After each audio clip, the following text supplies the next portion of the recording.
ಕಳೆದ ಬಾರಿ ನಾವು ಭೇಟಿಯಾದಾಗ ಒಂದು ವಿಚಾರವನ್ನು ನಾವು ಧ್ಯಾನ ಮಾಡ್ತಾ ಬಂದ್ವಿ. ಏನೆಂಬುದಾಗಿ ನೋಡೋದಾದರೆ, ಯೇಸು ಸ್ವಾಮಿ ಹಳೆಯ ಒಡಂಬಡಿಕೆಯಲ್ಲಿ ದೇವರು ಹೇಳಿರುವಂತಹ ನೇಮ ನಿಷ್ಠೆಗಳನ್ನು, ಕೆಲವೊಂದು ಬಲಿದಾನಗಳನ್ನು ಸಮರ್ಪಣೆ ಮಾಡಬೇಕಾದರೆ ಆ ಒಂದು ಬಲಿ ಸಮರ್ಪಣೆಗಳಲ್ಲಿ ದೇವರು ವಿಧಿಸಿರುವಂತಹ ನಿಯಮಗಳನ್ನು ಯೇಸು ಸ್ವಾಮಿ ಹೊಸ ಒಡಂಬಡಿಕೆಯಲ್ಲಿ ನೆರವೇರಿಸಿದ್ದಾರಾ ಎಂಬುದಾಗಿ ನಾವು ನೋಡಿದ್ವಿ. ಅದರಲ್ಲಿ ಒಂದು ಹೋಮದ ಕುರಿತು, ಒಂದು ಬಲಿದಾನದ ಕುರಿತು ನಾವು ಧ್ಯಾನ ಮಾಡಿದ್ವಿ. ಸರ್ವಾಂಗ ಹೋಮ ಎಂಬುದಾಗಿ ಒಂದು ಬಲಿದಾನವಿದೆ. ಆ ಸರ್ವಾಂಗದ ಹೋಮದ ಕುರಿತಾಗಿ ನಾವು ಕೆಲವೊಂದು ವಿಚಾರಗಳನ್ನು ಧ್ಯಾನ ಮಾಡ್ತಾ ಬಂದ್ವಿ. ಒಂದು ಸರ್ವಾಂಗ ಹೋಮ ಎಂಬುದಾಗಿ ನೋಡೋದಾದರೆ, ಒಬ್ಬ ವ್ಯಕ್ತಿ ತಾನು ಮಾಡಿರುವಂತಹ ದಂಡನೆಯನ್ನು, ತಾನು ಮಾಡಿರುವಂತಹ ತಪ್ಪುಗಳನ್ನು ಅವನು ಪರಿಶುದ್ಧವಾಗಿರುವಂತಹ ಒಂದು ಕುರಿಮರಿ ಆಗಿರ್ಬೋದು, ಇಲ್ಲ ಒಂದು ಹೋರಿ ಆಗಿರ್ಬೋದು, ಇಲ್ಲ ಪಾರಿವಾಳ ಪಕ್ಷಿ ಆಗಿರ್ಬೋದು, ಅದನ್ನು ಯಾಜಕನ ಬಳಿ ಕೊಟ್ಟು ತನ್ನ ಪರವಾಗಿ ಅದನ್ನು ಬಲಿ ಕೊಡಬೇಕಾಗಿತ್ತು. ಇಂದಿನ ಕಾಲದಲ್ಲಿ ಮನುಷ್ಯನು ಮಾಡುವಂತಹ ಪಾಪಗಳಿಗೆ ಪ್ರಾಯಶ್ಚಿತ್ತವಾಗಿ ಒಂದು ಸರ್ವಾಂಗ ಹೋಮವನ್ನು ಮಾಡಬೇಕಾಗಿತ್ತು. ಸರ್ವಾಂಗ ಹೋಮ ಅಂದರೆ ತುಂಡು ತುಂಡಾಗಿ ಕತ್ತರಿಸಿ ಬಲಿ ಕೊಡುವಂಥದ್ದು. ಆದರೆ ಸರ್ವಾಂಗ ಹೋಮವನ್ನು ಸಮರ್ಪಿಸಲು ದೇವರು ಕೆಲವೊಂದು ನಿಯಮಗಳನ್ನು ದೇವರಿಟ್ಟಿದ್ದಾರೆ. ಆ ಒಂದು ಕುರಿಮರಿ ಅದು ಯಾವ ರೀತಿ ಇರಬೇಕು, ಅದು ಕ್ವಾಲಿಫಿಕೇಶನ್ಸ್ ಬೇಕು. ಒಂದು ಸರ್ವಾಂಗ ಹೋಮವಾಗಿ ಒಂದು ಕುರಿ ಆಗಿರ್ಬೋದು, ಇಲ್ಲ ಒಂದು ಹೋರಿ ಆಗಿರ್ಬೋದು, ಇಲ್ಲ ಪಾರಿವಾಳ ಪಕ್ಷಿ ಆಗಿರ್ಬೋದು, ಅದನ್ನು ಸಮರ್ಪಣೆ ಮಾಡಬೇಕಾದರೆ ಅದಕ್ಕೆ ಅಂತ ದೇವರು ಕೆಲವೊಂದು ನಿಯಮಗಳನ್ನು ನೇಮಿಸಿದ್ದಾರೆ. ಒಂದು ಸರಿಸುಮಾರು 10 ರಿಂದ 11 ನಿಯಮಗಳು ಒಂದು ಕುರಿ ಸ್ಯಾಟಿಸ್ಫೈ ಮಾಡಿದರೆ ಮಾತ್ರ, ಅದು ಅಂಗೀಕರಿಸಿದರೆ ಮಾತ್ರ, ಆ ಕ್ವಾಲಿಟೀಸ್ ಒಂದು ಕುರಿಯಲ್ಲಿ ಇದ್ದರೆ ಮಾತ್ರ ಮಾನವನ ಪಾಪಗಳ ಪರವಾಗಿ ಅದನ್ನು ಒಂದು ಬಲಿ ಕೊಡುವಂಥ ಒಂದು ಸಾಧ್ಯತೆ ಇತ್ತು. ಅದರಲ್ಲಿ ನಾವು 3 ವಿಚಾರಗಳನ್ನು ಕಳೆದ ಬಾರಿ ನಾವು ಧ್ಯಾನ ಮಾಡಿದ್ದೀವಿ.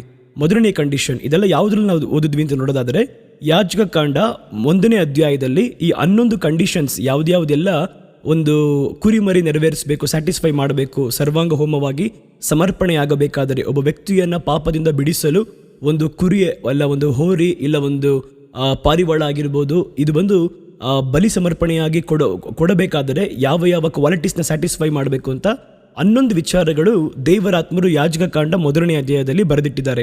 ಅದರಲ್ಲಿ 3 ಕಾರ್ಯಗಳನ್ನು ನಾವು ನೋಡಿದ್ದೀವಿ. ಮೊದಲನೇದಾಗಿ, ಒಬ್ಬ ದೇವರ ಬಳಿ ಬರಬೇಕಾದರೆ ಸ್ವತಃ ತಾನು ಬಯಸಬೇಕು. ಒಬ್ಬ ವ್ಯಕ್ತಿ ತಾನು ಬಯಸಿ ಮುಂದೆ ಬಂದು ಸಮರ್ಪಣೆ ಮಾಡಬೇಕು. ಒಂದು ಕುರಿನಾಗಿರ್ಬೋದು, ಇಲ್ಲ ಒಂದು ಹೋರಿ ಆಗಿರ್ಬೋದು, ಇಲ್ಲ ಒಂದು ಪಾರಿವಾಳ ಆಗಿರ್ಬೋದು, ಅವನು ಮುಂದೆ ಬಂದು ಸಮರ್ಪಣೆ ಮಾಡಬೇಕಾಗಿತ್ತು. ಸ್ವತಃ ತಾನು ಬಯಸಿ ಯೇಸು ಸ್ವಾಮಿ ನಮಗೋಸ್ಕರವಾಗಿ ಬಲಿಯಾಗಲು ತಾನೇ ಮುಂದೆ ಬಂದನು. ಮೊದಲನೇ ಕಂಡೀಷನ್ ಅವರು ನೆರವೇರಿಸಿದರು. ಎರಡನೇದಾಗಿ ನಾವು ನೋಡೋದಾದರೆ, ಪೂರ್ಣಾಂಗವಾಗಿರಬೇಕು. ಯಾವುದೇ ಗಾಯ ಆಗಿರಬಾರ್ದು, ಯಾವುದೇ ಅಂಗವಿಕಲತೆ ಆಗಿರಬಾರ್ದು, ಪೂರ್ಣಾಂಗವಾಗಿರುವಂತಹ ಒಂದು ಕುರಿಮರಿಯಾಗಿರಬೇಕು. ಅದನ್ನು ಕೂಡ ಯೇಸು ಸ್ವಾಮಿ ನೆರವೇರಿಸಿದ್ದಾರೆ. ಮೂರನೆಯದಾಗಿ, ಪೂರ್ಣಾಂಗವಾದ ಗಂಡು ಮರಿಯಾಗಿರಬೇಕು. ಅದನ್ನು ಕೂಡ ಯೇಸು ಸ್ವಾಮಿ ನೆರವೇರಿಸಿದ್ದಾರೆ. ಈ 3 ಕಾರ್ಯಗಳ ಕುರಿತು ಕಳೆದ ಬಾರಿ ಬಂದು ನಾವು ಧ್ಯಾನ ಮಾಡ್ತಾ ಬಂದ್ವಿ. ಒಂದು ವೇಳೆ ಅದು ಅರ್ಥ ಆಗಿಲ್ಲ ಅಂದರೆ ಗ್ರೂಪಲ್ಲಿ ನಾವು ವಿಡಿಯೋ ಲಿಂಕ್ ಕೊಟ್ಟಿದ್ದೀವಿ. ಕಳೆದ ಬಾರಿ ನಾವು ಧ್ಯಾನ ಮಾಡಿದಂತಹ ಒಂದು ವಾಕ್ಯದ ಕುರಿತಾಗಿ ಅದನ್ನು ನೀವು ಬೇಕಾದರೆ ಯೂಟ್ಯೂಬ್ಗೆ ಹೋಗಿ ಆ ಲಿಂಕ್ ಓಪನ್ ಮಾಡಿ ನೀವು ಅದನ್ನು ನೋಡ್ಬೋದು. ಈ ದಿನ ಇನ್ನೊಂದು 3 ಕಂಡೀಷನ್ ಅನ್ನು ನೋಡೋಣ. 4ನೇ ಕಂಡೀಷನ್, 3 ನಾವು ಕಳೆದ ಬಾರಿ ನೋಡಿದ್ದೀವಿ. 4ನೇ ಒಂದು ಕಂಡೀಷನ್, ಒಂದು ವಿಧಾನವನ್ನು ದೇವರು ಏನಿಟ್ಟಿದ್ದಾರೆ ಅಂದರೆ, ಯಾವುದನ್ನು ಒಂದು ಕುರಿಮರಿ ಸ್ಯಾಟಿಸ್ಫೈ ಮಾಡಬೇಕು ಅಂದರೆ ನೋಡಿ, ಅದು ಖಂಡಿತವಾಗಿ ಚರ್ಮ ಸುಲಿಯಲ್ಪಡಬೇಕು. ಒಂದು ಕುರಿಮರಿಯನ್ನು ನಮಗೋಸ್ಕರವಾಗಿ ಬಲಿಯಾಗಿ ಸಮರ್ಪಣೆ ಮಾಡುವುದಾದರೆ, ಯಾಜಕರ ಬಳಿ ಅದನ್ನು ಕೊಡುವುದಾದರೆ, ಅದನ್ನು ಕಡಿದು ಯಾವ ರೀತಿ ಮಾಡಬೇಕಂತೆ, ಖಂಡಿತವಾಗಿ ಅದರ ಚರ್ಮವನ್ನು ಸುಲಿಬೇಕಂತೆ. ಯಾಜಕಕಾಂಡ 1ನೇ ಅಧ್ಯಾಯ 6ನೇ ವಾಕ್ಯವನ್ನು ಯಾರಾದರೂ ಓದಿ.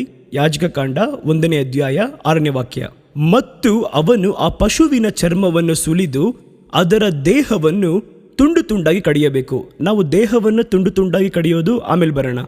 ಅದು ಒಂದು 5ನೇ ಕಂಡೀಷನ್. ಮೊದಲನೇದಾಗಿ ಅವನೇನು ಮಾಡಬೇಕು, ಪಶುವಿನ ಚರ್ಮವನ್ನು ಸುಲಿಬೇಕಂತೆ, ಒಂದು ಕುರಿಮರಿಯ ಚರ್ಮವನ್ನು ಸುಲಿಬೇಕಂತೆ.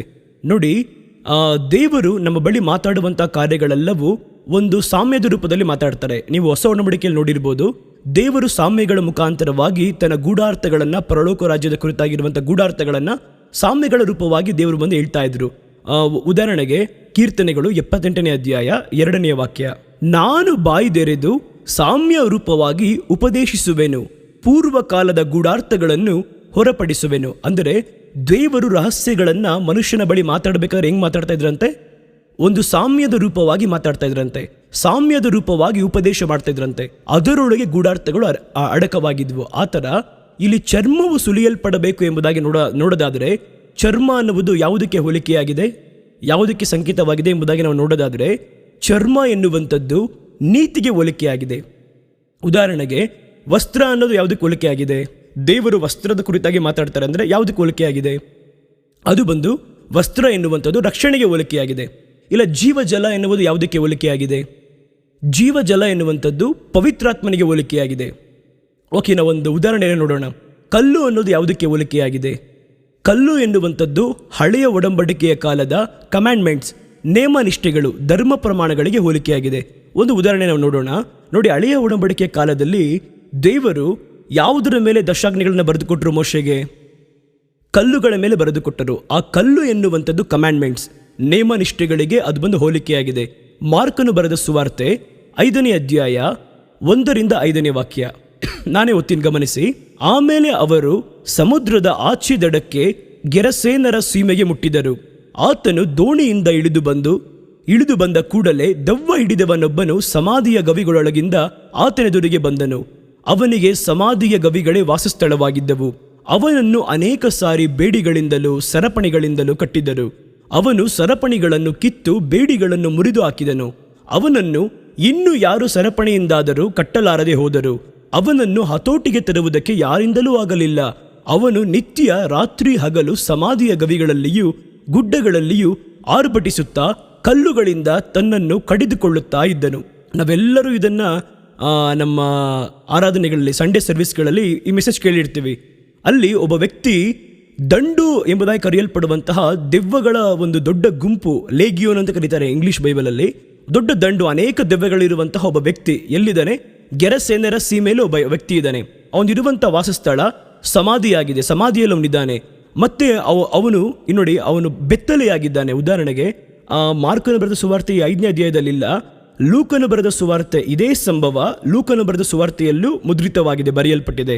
ಅಲ್ಲಿ ಲೂಕನು ಬರೆದ ಸುವಾರ್ತೆ 8ನೇ ಅಧ್ಯಾಯ 26-27 ವಾಕ್ಯವನ್ನು ನೋಡಬೇಕಾದರೆ, ಅದನ್ನು ಬೇಕಾದ್ರೆ ನೀವು ಬೈಬಲ್ ತಿರುಗಿಸ್ಕೊಳ್ಳಿ. ಲೂಕನು ಬರೆದ ಸುವಾರ್ತೆ 8ನೇ ಅಧ್ಯಾಯ 26-27. ಆಮೇಲೆ ಅವರು ಗಲಿಲಾಯಕ್ಕೆ ಎದುರಾಗಿರುವ ಗೆರಸೇನರ ಸೀಮೆಗೆ ಮುಟ್ಟಿದರು. ಆತನು ದಡಕ್ಕೆ ಇಳಿಯುತ್ತಲೇ ಆ ಊರಿನವನಾದ ಒಬ್ಬ ಮನುಷ್ಯನು ಆತನೆದುರಿಗೆ ಬಂದನು. ಅವನಿಗೆ ದೆವ್ವಗಳು ಹಿಡಿದಿದ್ದವು. ಬಹು ಕಾಲದಿಂದ ಬಟ್ಟೆಯನ್ನೇ ಹಾಕಿಕೊಳ್ಳದೆ, ನೋಡಿ ಹೆಂಗಿದೆ, ಬಟ್ಟೆಯನ್ನೇ ಹಾಕಿರಲಿಲ್ವಂತೆ. ಅವನು ಬೆತ್ತಲೆಯಾಗಿದ್ದ, ಅವನು ಸಮಾಧಿಯಲ್ಲಿದ್ದ, ಕಲ್ಲುಗಳಿಂದ ತನ್ನನ್ನು ಒಡೆದುಕೊಳ್ಳುತ್ತಿದ್ದ. 5ನೇ ವಾಕ್ಯ ನೋಡಿ, ಮಾರ್ಕನ ಬರೆದ ಸುವಾರ್ತೆ 5ನೇ ಅಧ್ಯಾಯದ ಕೊನೆಯ ವಾಕ್ಯ. ಅವನು ಆರ್ಭಟಿಸುತ್ತಾ ಕಲ್ಲುಗಳಿಂದ ತನ್ನನ್ನು ಕಡಿದುಕೊಳ್ಳುತ್ತಾ ಇದ್ದನು. ಕಲ್ಲು ಯಾವುದಕ್ಕೆ ಹೋಲಿಕೆಯಾಗಿದೆ? ಓಲ್ಡ್ ಟೆಸ್ಟಮೆಂಟ್, ನೇಮನಿಷ್ಠೆಗಳು, ಧರ್ಮ ಪ್ರಮಾಣಗಳಿಗೆ, ದೇವರು ಕೊಟ್ಟಂತಹ ಆಜ್ಞೆಗಳು, ಅದಕ್ಕೆ ಗುರಿಯಾಗಿದೆ. ಆ ಕಲ್ಲುಗಳಿಂದ, ಅಂದರೆ ನೇಮನಿಷ್ಠೆಗಳು, ಧರ್ಮ ಪ್ರಮಾಣಗಳೆನ್ನುವಂತಹ ಕಲ್ಲುಗಳಿಂದ ಅವನು ತನ್ನ ಒಡ್ಕೊತಾ ಇದ್ದ. ನಮ್ಮ ಜೀವನ ಕೂಡ ಅದೇ ರೀತಿ ಇತ್ತು.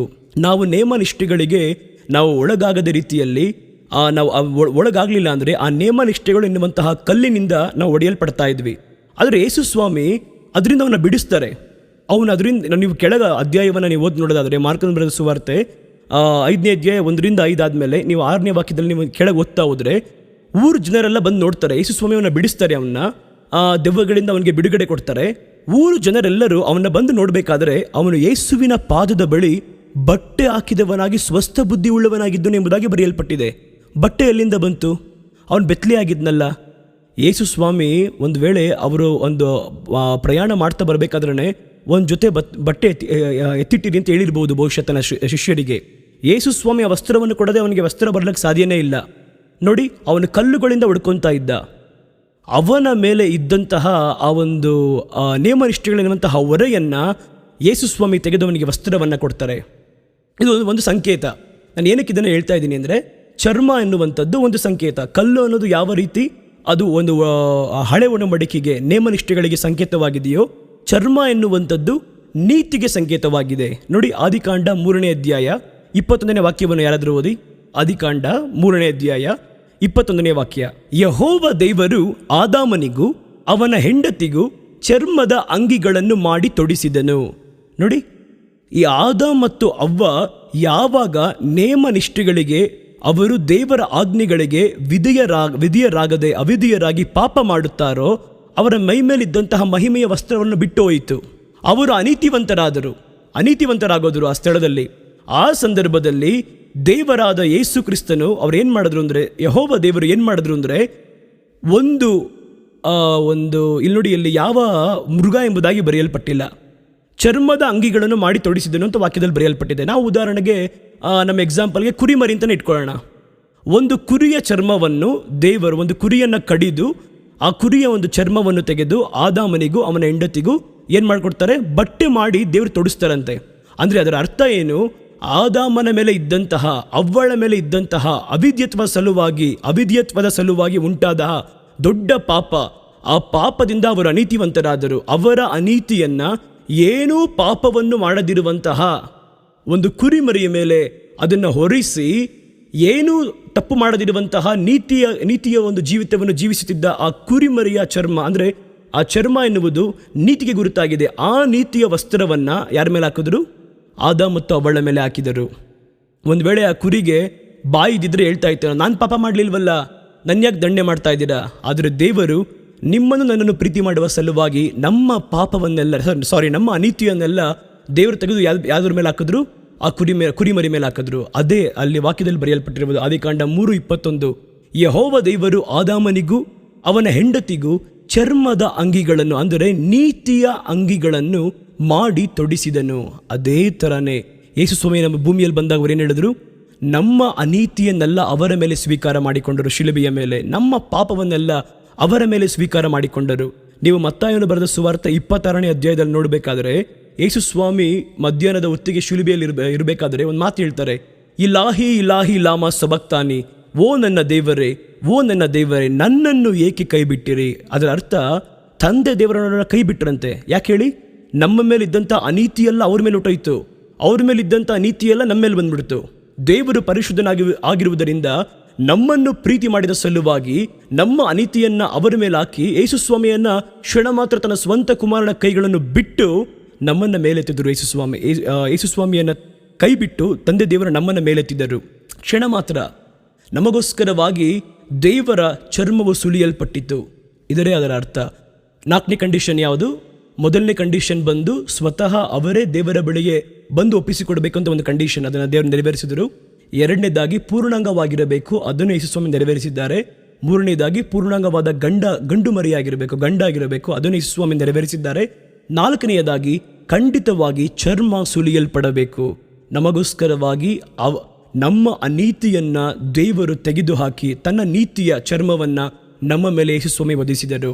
5ನೇದಾಗಿ ನೋಡೋಣ, ಅದೇ ಯಾಜಕಕಾಂಡ 1ನೇ ಅಧ್ಯಾಯ 6ನೇ ವಾಕ್ಯ. ಅದೇ ಯಾಜಕಕಾಂಡ 1ನೇ ಅಧ್ಯಾಯ 6ನೇ ವಾಕ್ಯ. ಮತ್ತು ಅವನು ಆ ಪಶುವಿನ ಚರ್ಮವನ್ನು ಸುಲಿದು, ನೆಕ್ಸ್ಟ್ ನೋಡಿ, ಅದರಲ್ಲಿ ಅದೇ ವಾಕ್ಯದಲ್ಲಿ 2ನೇ ಭಾಗ ನೋಡಿ, ಅದರ ದೇಹವನ್ನು ತುಂಡು ತುಂಡಾಗಿ ಕಡಿಯಬೇಕು. 5ನೇ ಕಂಡೀಷನ್, ದೇಹವನ್ನು ಏನು ಮಾಡಬೇಕಂತೆ? ತುಂಡು ತುಂಡಾಗಿ ಕಡಿಯಬೇಕು.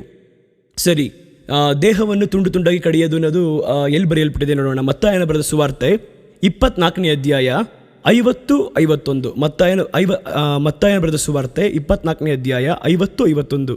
ಕಠಿಣವಾಗಿ ಹೊಡೆಸಿ ಅಂತ ಒಂದು ಪದ ಇದೆ, ಕಠಿಣವಾಗಿ ಹೊಡೆಸಿ. ಸರಳ ಭಾಷಾಂತರ, ಇಲ್ಲಾಂದರೆ ಕ್ಯಾಥೋಲಿಕ್ ಬೈಬಲಲ್ಲಿ ಈ ಥರ ಬರೆಯಲ್ಪಟ್ಟಿದೆ, ತುಂಡು ತುಂಡಾಗಿ ಕಡಿದು. ಯಾರಾದರೂ ಇಂಗ್ಲೀಷ್ ಬೈಬಲ್ ಇಟ್ಕೊಂಡಿದ್ರೆ 24:51 ಓದಿ ಇಂಗ್ಲೀಷ್ ಬೈಬಲಲ್ಲಿ ನೋಡಿ. ಈ will cut servant into pieces. ಏನು ಹೇಳ್ತಾ ಇದ್ದಾರೆ ಅಂದರೆ ತುಂಡು ತುಂಡಾಗಿ ಕತ್ತರಿಸಿ. ಇಂಗ್ಲೀಷಲ್ಲಿ ಸ್ಪಷ್ಟವಾಗಿದೆ, ಕನ್ನಡದಲ್ಲಿ ಅದು ಯಾವ ರೀತಿ ಇದೆ? ಒಡೆಸಿ, ಕಠಿಣವಾಗಿ ಒಡೆಸಿ ಎಂಬುದಾಗಿ ಇದೆ. ಕ್ಯಾಥೋಲಿಕ್ ಬೈಬಲಲ್ಲಿ ಕರೆಕ್ಟ್ ಆಗಿದೆ. ಸರಳ ಭಾಷಾಂತರ ಬೈಬಲಲ್ಲಿ ತುಂಡು ತುಂಡಾಗಿ ಕಡಿದು ಎಂಬುದಾಗಿ ಇದೆ. ಅಂದರೆ ತುಂಡು ತುಂಡಾಗಿ ಕಡಿಯಲ್ಪಡಬೇಕು ಎಂಬುದಾಗಿ. ಪಾಪ ಮಾಡುವವನನ್ನು ಅವನ ಪಾಪದ ಸಲುವಾಗಿ ದೇವರಿಗೆ ಅವನ ಮೇಲೆ ಇರುವಂತಹ ಕೋಪಾಗ್ನಿ, ದೇವರಿಗೆ ಅವನ ಮೇಲೆ, ಒಬ್ಬ ಪಾಪಿಯ ಮೇಲೆ ಇರುವಂತಹ ಒಂದು ಕೋಪ ಇದೆಯಲ್ಲ, ಅದನ್ನು ಯಾವುದ್ರ ಮೇಲೆ ತೋರಿಸ್ತಾರೆ ಅಂದರೆ ಬಲಿ ಸಮರ್ಪಣೆಯಾಗುವಂತಹ ಆ ಒಂದು ಪಶು ಆಗಿರ್ಬೋದು, ಇಲ್ಲ ಕುರಿ ಆಗಿರ್ಬೋದು, ಅದ್ರ ಮೇಲೆ ದೇವರದನ್ನು ತೀರಿಸ್ಕೊತಾ ಇದ್ರು. ನಮ್ಮ ಮೇಲೆ ಇದ್ದಂತಹ ಕೋಪ ಆ್ಯಕ್ಚುಲಿ ನಮ್ಮನ್ನು ತುಂಡು ತುಂಡಾಗಿ ಕತ್ತರಿಸಬೇಕು. ಆದರೆ ಅದರ ಬದಲು ಒಂದು ಕುರಿಮರಿಯನ್ನು ತುಂಡು ತುಂಡಾಗಿ ಕತ್ತರಿಸುವ ಸಲುವಾಗಿ ನಮ್ಮ ಕೋಪವು ಅದರ ಮೇಲೆ ತೀರಿಸಲ್ಪಡುತ್ತಿತ್ತು ಆಗಿನ ಕಾಲದಲ್ಲಿ. ಇದು ಹೊಸ ಒಡಂಬಡಿಕೆಯ ಕಾಲದಲ್ಲಿ ಯೇಸು ಕ್ರಿಸ್ತನ ಜೀವಿತದಲ್ಲಿ ಯಾವ ರೀತಿ ನೆರವೇರಿತು? ಯೇಸು ನಿಜವಾಗಿಯೂ ನಮಗಾಗಿ ಅಷ್ಟು ಘೋರವಾಗಿ ತುಂಡು ತುಂಡಾಗಿ ಕತ್ತರಿಸಲ್ಪಡುವ ಹಾಗೆ ಅವರು ದಂಡಿಸಲ್ಪಟ್ಟಿದ್ದಾರಾ? ನಿಜವಾಗಿಯೂ ಯೇಸು ಸ್ವಾಮಿ ಈ ಒಂದು ಕಂಡೀಷನ್ನ ಅವರ ಜೀವನದಲ್ಲಿ ನಮಗೋಸ್ಕರವಾಗಿ ಸ್ಯಾಟಿಸ್ಫೈ ಮಾಡಿದಾರಾ? ಇದನ್ನು ನೋಡೋಣ. ಯೆಶಾಯನ ಪ್ರವಾದನೆ ಗ್ರಂಥ 52ನೇ ಅಧ್ಯಾಯ 13-14. ಯೆಶಾಯನ ಪ್ರವಾದನೆ ಗ್ರಂಥ 52ನೇ ಅಧ್ಯಾಯ 13-14. ಇಲ್ಲಿ ಒಂದು ವಿಷಯವನ್ನು ನಾವು ಗಮನಿಸಬೇಕು. ಅವನ ಮುಖವು ಸಕಲ ಮನುಷ್ಯರ ಮುಖಕ್ಕಿಂತಲೂ ಅವನ ರೂಪವು ಎಲ್ಲ ನರಜನ್ಮದವರ ರೂಪಕ್ಕಿಂತಲೂ ವಿಕಾರವಾಗಿರುವುದನ್ನು ನೋಡಿ. ಅಂದರೆ ಒಂದು ಸರಳ ಭಾಷಾಂತರದಲ್ಲಿ ಮನುಷ್ಯನ ರೂಪವೇ ಇರಲಿಲ್ಲ ಯೇಸು ಸ್ವಾಮಿಗೆ ಎಂಬುದಾಗಿ ಬರೆಯಲ್ಪಟ್ಟಿದೆ. ಯೇಸುವನ್ನು ನೋಡಬೇಕಾದ್ರೆ ಶಿಲುಬೆ ಮೇಲೆ ಒಬ್ಬ ಮನುಷ್ಯನೇ ಎಂಬುದಾಗಿ ಗೊತ್ತಿಲ್ವಂತೆ. ಆ ಮನುಷ್ಯನ ರೂಪವೇ ಇರಲಿಲ್ವಂತೆ. ಅಷ್ಟು ಕಠಿಣವಾಗಿ ಅವರು ಒಡೆಯಲ್ಪಟ್ಟಿದ್ದರು. ಅಂದರೆ ತುಂಡು ತುಂಡಾಗಿ ಕಡಿಯಲ್ಪಡುವುದಕ್ಕೆ ಸಮವಾಗಿ ಆತನು ದಂಡನೆಗೆ ಒಳಗಾಗಿದ್ದರು. ನಾವೆಲ್ಲ ಪ್ಯಾಷನ್ ಆಫ್ ಕ್ರೈಸ್ಟ್ ಫಿಲಮಲ್ಲಿ ನೋಡಿರ್ತೀವಿ. ದೊಡ್ಡ ದೊಡ್ಡ ಚಾಟಿಗಳಿಂದ ಹೊಡಿತಾರೆ. ಆ ಚಾಟಿಗಳ ಒಂದು ತುದಿಯಲ್ಲಿ ಕಬ್ಬಿಣದ ಉಕ್ಸ್ ಥರ ಇರುತ್ತೆ, ಐರನ್ ಉಕ್ಸ್ ಥರ ಇರುತ್ತೆ, ಭಾಳ ಶಾರ್ಪ್ ಆಗಿರುತ್ತೆ. ಅದು ಯಾವ ಥರ ಅಂದರೆ ಇವಾಗ ಒಂದು ಮೀನು ಬೇಟೆ ಆಡಕ್ಕೆ ಹೋಗ್ತಾರೆ ನೋಡಿ, ಮೀನು ಹಿಡಿಯಕ್ಕೆ ಹೋದಾಗ ಅದರ ಒಂದು ಎಡ್ಜಲ್ಲಿ ಭಾಳ ಶಾರ್ಪ್ ಆಗಿರುತ್ತೆ ನೋಡಿ. ಆ ಥರದ್ರಲ್ಲಿ ಯೇಸು ಸ್ವಾಮಿಗೆ ಹೊಡೆಯೋ ಥರ ತೋರಿಸ್ತಾರೆ. ಆದರೆ ಅದಲ್ಲ, ಅದು 220 BC ಆದಮೇಲೆ ರೋಮ ಚಕ್ರವರ್ತಿಯರು ಬಂದು ಅದನ್ನು ಉಪಯೋಗ ಮಾಡಿದ್ದು. ಅದಕ್ಕಿಂತ ಹಿಂದೆ ಅವರ ಒಂದೊಂದು ಚಾಟಿಗಳಲ್ಲೂ 9 ಕಲ್ಲುಗಳನ್ನು ಕಟ್ತಾ ಇದ್ರು. ಪ್ರತಿ ಚಾಟಿಯಲ್ಲಿ 9 ಕಲ್ಲುಗಳು. ಅದು ಯಾವ ಥರ ಕಲ್ಲು ಅಂದರೆ ಬಹಳ ಶಾರ್ಪ್ ಆಗಿರುವಂಥ ಕಲ್ಲು, ಬಹಳ ಶಾರ್ಪ್. ಅದರಿಂದ ಒಂದು ವ್ಯಕ್ತಿಗೆ ಹೊಡೆಯೋದಾದರೆ ಒಂದೇ ಇಟ್ಕೊಂಡು ಸತ್ತೋಗ್ಬಿಡಬೇಕು. ಆ ಥರ ಒಂದೊಂದು ಚಾಟಿಯಲ್ಲೂ 9 ಕಲ್ಲುಗಳನ್ನು ಅದರ ತುದಿಯಲ್ಲಿ ಕಟ್ತಾ ಇದ್ರು. ಕಲ್ಲುಗಳು, ನಾನು ಆಗಲೇ ನಿಮಗೆ ಹೇಳಿದೆ, ಕಲ್ಲು ಅಂದರೆ ಯಾವುದಕ್ಕೆ ಅದು ಸಂಕೇತವಾಗಿದೆ? ನೇಮ ನಿಷ್ಠೆಗಳಿಗೆ, ಹಳೆಯ ಒಡಂಬಡಿಕೆಗೆ. ಮೋಶೆಗೆ ದೇವರು ಆ ಒಂದು ಕಲ್ಲುಗಳ ಮೇಲೆಯೇ ದಶಾಜ್ಞೆಗಳನ್ನು ದೇವರು ಬರೆದು ಕೊಟ್ಟರು. ಅಂದರೆ ಕಲ್ಲುಗಳು ಎನ್ನುವಂಥದ್ದು ಕಮ್ಯಾಂಡ್ಮೆಂಟ್ಸ್, ಇದನ್ನು ನಾವು ಮೀರಬಾರದು ಎಂಬುದಾಗಿ. ಅದನ್ನೆಲ್ಲ ನಾವು ಮೀರಿದ್ದೀವಿ. ಆದ್ದರಿಂದ ಆ ಕಮ್ಯಾಂಡ್ಮೆಂಟ್ಸ್ ನಾವು ಮೀರಬೇಕಾದರೆ ಆ ಕಮ್ಯಾಂಡ್ಮೆಂಟ್ ನಮ್ಮನ್ನು ಒಡೆಯುತ್ತೆ. ಆ ಕಲ್ಲುಗಳು ನಮ್ಮನ್ನು ಒಡಿಬೇಕು, ಆ ಕಮ್ಯಾಂಡ್ಮೆಂಟ್ಸ್ ನಮ್ಮನ್ನು ಒಡಿಬೇಕು. ಅದಕ್ಕೋಸ್ಕರವಾಗಿಯೇ ನೀವು ನಾನು ಮಾಡಿದ ಪಾಪಗಳ ಸಲುವಾಗಿ ನೋಡಿ, ಯೇಸು ಸ್ವಾಮಿ 39 ಚಾಟಿ ಏಟನ್ನ ಪಡ್ಕೊಂಡ್ರು ಅಂತ ಸತ್ಯವೇದದಲ್ಲಿ ನಾವು ಓದ್ತೀವಿ. 39 ಒಂದೊಂದು ಚಾಟಿಯಲ್ಲೂ 9 ಕಲ್ಲಿರುತ್ತೆ. 39 × 9 ನೀವೇ ಲೆಕ್ಕ ಹಾಕೊಳ್ಳಿ, 39 × 9. ಅಷ್ಟು ಬಾರಿ ಯೇಸು ಸ್ವಾಮಿ 9 ಕಲ್ಲುಗಳಿಂದ ಪ್ರತಿ ಬಾರಿ ಹೊಡೆಯಲ್ಪಟ್ಟರು. ಅವರು ಹೆಂಗೆ ಹೊಡೆದಿದ್ದಾರೆ ಅಂದರೆ ಯೇಸು ಸ್ವಾಮಿನ ಚರ್ಮ ಅನ್ನೋದೇ ಅವ್ರ ಮೈ ಮೇಲೆ ಇರಲಿಲ್ಲ. ನೋಡಿ, ವಾಕ್ಯ ಸ್ಪಷ್ಟವಾಗಿ ಹೇಳುತ್ತೆ, ಎಲ್ಲ ನರ ಜನ್ಮದವರ ರೂಪಕ್ಕಿಂತಲೂ ವಿಕಾರವಾಗಿದ್ದನು. ನೋಡಿ ಎಷ್ಟು ನಮಗೋಸ್ಕರ ಅವರು ಸ್ಯಾಕ್ರಿಫೈಸ್ ಮಾಡಿದ್ದಾರೆ. ಚರ್ಮನೇ ಅವ್ರ ಮೈ ಮೇಲೆ ಇರಲಿಲ್ಲ. ಅವರ ಮನುಷ್ಯ ರೂಪವನ್ನೇ ಯಾರೂ ಅಲ್ಲಿ ನೋಡ್ಲಿಕ್ಕೆ ಆಗ್ತಾ ಇಲ್ಲ. ಒಂಥರ ಒಂದು ಮಾಂಸದ ಉಂಡೆ. ಸ್ವಲ್ಪ ಇಮ್ಯಾಜಿನ್ ಮಾಡ್ಕೊಳ್ಳಿ, ಎಷ್ಟು ಕಷ್ಟಪಟ್ಟಿರ್ಬೋದು. ಅವರು ತನ್ನ ಪ್ರಾಣವನ್ನು ಹಿಡಿದುಕೊಂಡಿದ್ದರು ದೇವರ ಆಜ್ಞೆಯನ್ನು ನೆರವೇರಿಸಲು, ನಿಮ್ಮನ್ನು ನನ್ನನ್ನು ಪ್ರೀತಿ ಮಾಡಿದ ಸಲುವಾಗಿ. ಯೇಸು ಈ ಒಂದು ಆಜ್ಞೆಯನ್ನು ಆ ರೀತಿ ನೆರವೇರಿಸಿದರು. ತುಂಡು ತುಂಡಾಗಿ ಕತ್ತರಿಸಬೇಕು ಎಂಬುದಾಗಿ ಯಾಜಕಕಾಂಡ 1ನೇ ಅಧ್ಯಾಯ 6ನೇ ವಾಕ್ಯದಲ್ಲಿ ಇರುವಂತಹ ಆ ಕಂಡೀಷನ್ನ ದೇವರು ಸ್ಯಾಟಿಸ್ಫೈ ಮಾಡಿದ್ರು. ಈ ಒಂದು ಯೋಚನೆ ಮಾಡಿ ನೋಡಿ, ಈ ಯಾಜಕಕಾಂಡ 1ನೇ ಅಧ್ಯಾಯವನ್ನು ಯಾರು ಬರೆದಿದ್ದು? ತಂದೆಯಾದ ದೇವರು, ಪವಿತ್ರಾತ್ಮನು. ಅವರೇ ಇದನ್ನು ಡಿಸೈನ್ ಮಾಡಿರೋದು. ಒಂದು ಮನುಷ್ಯನನ್ನು, ಒಬ್ಬ ಪಾಪಿಯಾಗಿರುವಂಥ ವ್ಯಕ್ತಿಯನ್ನು ಬಿಡಿಸಬೇಕು ಅಂದರೆ ಅವನ ಮೇಲೆ ನಾನು ತೋರಿಸಬೇಕಾಗಿರುವಂತಹ ಕೋಪವನ್ನು, ಒಬ್ಬ ವ್ಯಕ್ತಿ ಮಾಡುವಂತಹ ಪಾಪಕ್ಕೆ, ಅವನು ಮಾಡುವಂತಹ ಪಾಪಗಳಿಗೆ ಕೋಪಗೊಳ್ಳುವಂತಹ ದೇವರು ಅವನನ್ನು ದಂಡಿಸಬೇಕಾದರೆ ಹೇಗೆಲ್ಲ ದಂಡಿಸಬೇಕು ಅಂತ ಒಂದು ರೂಲ್ಸ್ ಬರೀತಾರೆ. ಆ ರೂಲ್ಸ್ ಎಲ್ಲ ಯಾರು ಬರೆದಿರೋದು? ತಂದೆಯಾದ ದೇವರು. ಅದನ್ನು ನೆರವೇರಿಸ್ತಿರೋದು ಯಾರು? ತನ್ನ ಸ್ವಂತ ಕುಮಾರನಾಗಿರುವಂಥ ಯೇಸು ಕ್ರಿಸ್ತನು. ಯೇಸು ಸ್ವಾಮಿನೇ ಅದನ್ನು ನೆರವೇರಿಸೋದು ಅಂತ ಅವರಿಗೆ ಗೊತ್ತು. ನಮ್ಮನ್ನು ಪ್ರೀತಿ ಮಾಡುವ ಸಲುವಾಗಿ ಅಷ್ಟು ಘೋರವಾಗಿ ದಂಡಿಸಲ್ಪಟ್ಟರು. ಎಂಥ ದೊಡ್ಡ ಪ್ರೀತಿ ಇರಬೇಕು ತಂದೆ ದೇವರ ಪ್ರೀತಿ.